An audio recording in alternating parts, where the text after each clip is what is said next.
Hello students, अभी com third year money and financial systems में हमारा टॉपिक चल रहा था क्वालिटेटिव मेथड्स, जिसमें से हमारा फर्स्ट पॉइंट हो चुका था। आज उसका सेकंड पॉइंट होगा क्रेडिट राशनिंग, यानी कि साख की राशनिंग। सुनिए, साख राशनिंग साख नियंत्रण की वह रीति है जिसके अंतर्गत व्यापारिक आवश्यकताओं के आधार पर साख निर्माण की अधिकतम सीमा निश्चित कर दी जाती है और फिर विभिन्न बैंकों व व्यवसायों के लिए कोटे निर्धारित किए जाते हैं।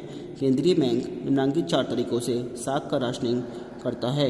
किसी बैंक की बिलों को पुनः भुनाने की सुविधा पूर्ण रूप से समाप्त करके, कुछ बैंकों की बिलों को पुनः भुनाने की सुविधा सीमित करके, कुछ बैंकों की ऋण प्राप्ति की सीमाएं निर्धारित करके एवं विभिन्न बैंकों के लिए एवं विभिन्न कार्यों के लिए साख के अभिअंश निर्धारित करके। यह रीति बहुत प्रभावशाली है, फिर भी इसकी कुछ व्यावहारिक कठिनाइयाँ हैं। नंबर 3 है मोरल सुएशन, यानी कि नैतिक दबाव। केंद्रीय बैंक के अधिकारी समय समय पर व्यापारिक बैंकों के सम्मेलनों या अन्य अवसरों पर यह सुझाव दे सकते हैं कि उन्हें साख की सीमा अमुक रकम से अधिक नहीं बढ़ने देनी चाहिए। यह दबाव अधिकारियों के लेखों, गवर्नर की गश्ती की चिट्ठियों द्वारा भी डाला जा सकता है। इस दबाव का अच्छा प्रभाव होता है क्योंकि व्यापारिक बैंक यह जानते हैं कि यदि केंद्रीय बैंक की सलाह नहीं मानी गई तो केंद्रीय बैंक द्वारा निश्चित नीति अपनाने का आदेश दिया जाएगा, जिसे मजबूर होकर मानना पड़ेगा। नंबर 4 आता है पब्लिसिटी, प्रचार। केंद्रीय बैंक अपनी साख तथा मौद्रिक नीति का प्रचार करता है, जिसके आधार पर व्यापारिक बैंक अपनी साख नीति में परिवर्तन कर लेते हैं। यह प्रचार पत्र पत्रिकाओं में लेख देकर या भाषणों तथा गोष्ठियों के माध्यम से किया जाता है। विकसित देशों में इस प्रचार का तुरंत प्रभाव होता है। नंबर 5 आता है डायरेक्ट एक्शन, प्रत्यक्ष कार्यवाही। जब केंद्रीय बैंक के सुझावों को कोई बैंक मानने से इनकार कर देता है या केंद्रीय बैंक के निर्देशों को टालता रहता है तो केंद्रीय बैंक उस पर प्रत्यक्ष कार्यवाही कर सकता है, जिसके अंतर्गत केंद्रीय बैंक उस व्यापारिक बैंक को ऋण देना बंद कर देता है, उसके द्वारा प्रस्तुत विनिमय पत्रों की कटौती से इनकार कर सकता है अथवा उससे सामान्य से अधिक ब्याज मांग सकता है।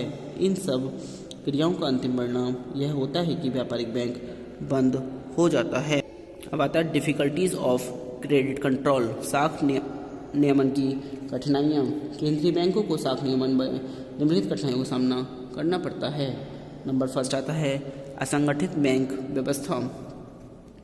संसार के अधिकांश देशों में बैंक व्यवस्था अत्यंत दुर्लभ एवं असंगठित है।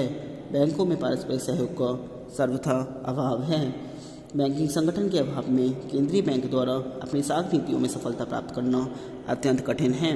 नंबर 2 आता है व्यापारिक बैंकों की क्रियाओं पर वैधानिक नियंत्रण का अभाव।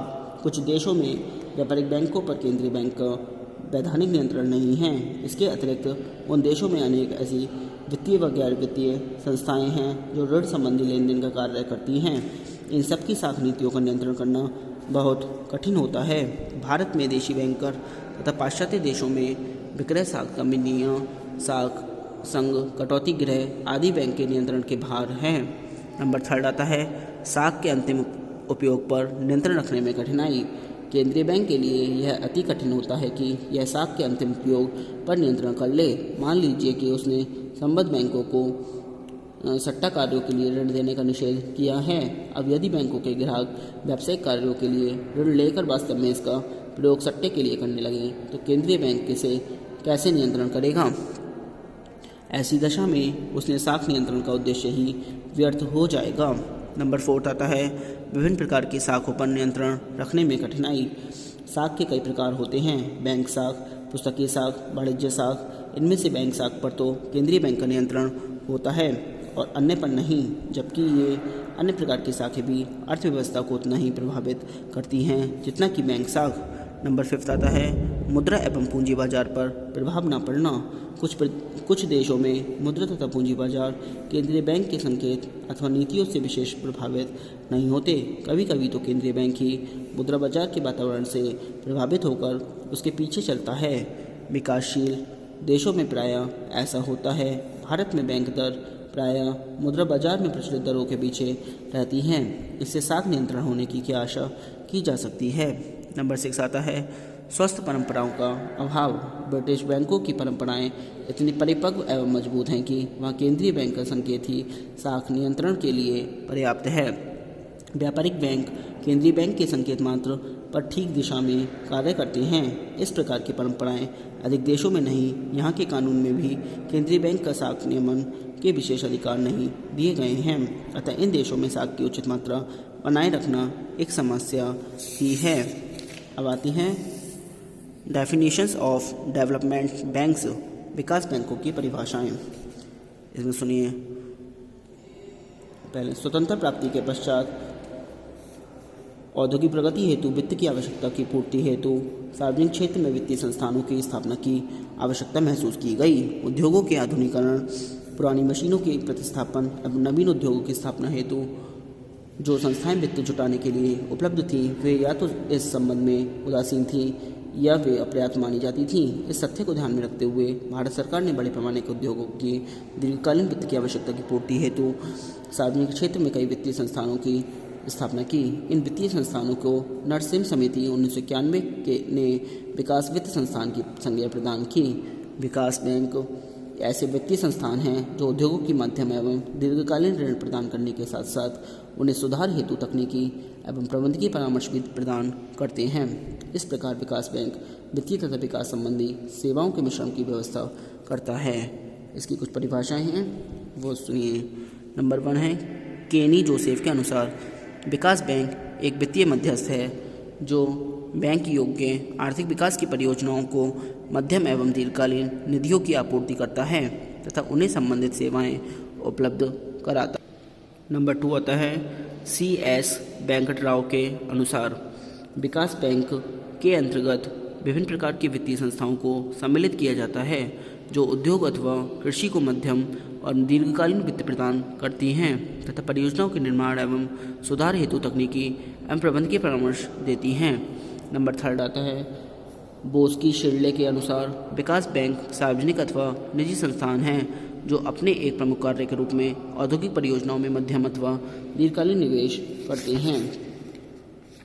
अब सुनिए आगे, characteristics of and functions of development banks, विकास बैंकों की विशेषताएं एवं कार्य। विकास बैंकों की प्रमुख विशेषताएं निम्नलिखित हैं। नंबर 1 आता है ग्रोथ ओरिएंटेड अप्रोच, यानी कि विकासोन्मुख दृष्टिकोण। विकास बैंकों का मुख्य उद्देश्य देश के उद्योगों को आवश्यक वित्तीय साधन एवं तकनीकी ज्ञान उपलब्ध कराना होता है ताकि देश का त्वरित आर्थिक विकास संभव हो सके। इस तरह विकास बैंकों का दृष्टिकोण विकासोन्मुख होता है। नंबर 2 आता है medium and long term finance, मध्यम एवं दीर्घकालीन ऋण। विकास बैंक औद्योगिक संस्थाओं को मध्यम एवं दीर्घकालीन साख की सुविधा उपलब्ध कराते हैं। नंबर 3 टेक्निकल सर्विसेज, तकनीकी सेवाएं। विकास बैंक वित्तीय सहायता उपलब्ध कराने के साथ साथ तकनीकी एवं अन्य संबंधित सेवाओं को भी उपलब्ध कराते हैं। नंबर 4 इनोवेशन, नवप्रवर्तन। विकास बैंक नवप्रवर्तक भी हैं। ये बैंक बचतों को आकर्षित करने, विनियोग को लाभप्रद बनाने और विनियोग हेतु नए नए क्षेत्रों को खोजने का भी कार्य करते हैं। नंबर 5 स्टेबलाइजमेंट, स्थापना। विकास बैंकों की स्थापना में सरकार की महत्वपूर्ण भूमिका होती है। इनकी स्थापना सरकार द्वारा अथवा सरकार की सहायता से की जाती है। इसमें सरकार पर्याप्त मात्रा में पूंजी लगाती है तथा इन बैंकों को सरकार से अल्पकालीन एवं दीर्घकालीन वित्त भी प्राप्त होता है। नंबर 6 आता है क्रिएशन ऑफ इंडस्ट्रियल एंटरप्राइज, यानी औद्योगिक साहस का सृजन। विकास बैंक औद्योगिक साहस के सृजन एवं प्रोत्साहन में महत्वपूर्ण भूमिका निभाते हैं। Number 7 leadership of capital market, पूंजी बाजार का नेतृत्व। विकास बैंक पूंजी बाजार के महत्वपूर्ण संगठक के रूप में पूंजी बाजार का नेतृत्व करते हैं तथा पूंजी बाजार के विकास में महत्वपूर्ण योगदान देते हैं। नेक्स्ट आता है नंबर 8 गैप फिलर्स, अंतराल पूरक। सुनिए, जब विनियोजन हेतु पर्याप्त वित्त वाणिज्य बैंकों एवं वित्त के अन्य सामान्य स्रोतों से उपलब्ध नहीं हो पाता तो यह विकास बैंकों द्वारा उपलब्ध कराया जाता है। इस तरह विकास बैंक अंतराल पूर्वकों के रूप में कार्य करते हैं। नंबर 9 आता है सोर्सेज ऑफ फाइनेंसिंग। वित्त के स्रोत सामान्यतः विकास बैंकों को निम्न स्रोतों से वित्त प्राप्त होता है: अंश पूंजी, बॉन्ड का निर्गमन, सरकार से ऋण, विदेशी संस्थाओं के ऋण, कंपनी की जमाएं, ऋणों का पुनर्वित्त और विनियोग का विक्रय। देखिए इसके कुछ प्रकार हैं, वो सुनिए। जैसे नंबर 1 होता है भारतीय औद्योगिक वित्त निगम। भारतीय औद्योगिक वित्त निगम IFCI की स्थापना 1 जुलाई 1948 को औद्योगिक वित्त निगम अधिनियम 1948 के अंतर्गत की गई थी, जिसे जुलाई 1993 से भारतीय कंपनी अधिनियम 1956 के अधीन एक सार्वजनिक लिमिटेड कंपनी के रूप में परिवर्तित कर दिया गया। इस संस्था का मुख्य उद्देश्य उद्योगों को दीर्घकालीन, मध्यम एवं अल्पकालीन ऋण प्रदान करना एवं लीजिंग व हायर परचेज वित्त का कार्य करना है। भारतीय औद्योगिक वित्त निगम के कार्यों में निगम के प्रमुख कार्य निम्नलिखित हैं। यह निगम औद्योगिक संस्थानों को ऋण तथा अग्रिम प्रदान करता है और उनके द्वारा जारी किए गए ऋण पत्रों को क्रय करता है। यह निगम पब्लिक लिमिटेड कंपनियों तथा प्राइवेट लिमिटेड कंपनियों दोनों को उधार देता है। निगम औद्योगिक संस्थानों द्वारा पूंजी बाजार में लिए गए ऋण की गारंटी देता है। यह औद्योगिक संस्थानों द्वारा जारी किए गए अंशों, ऋण पत्रों और बॉन्डों की हकदारी करता है। यह कंपनियों की हिस्सा पूंजी तथा ऋण पत्रों में योगदान करता है। आयात किए गए माल की रकम के भुगतान के लिए गारंटी दे सकता है।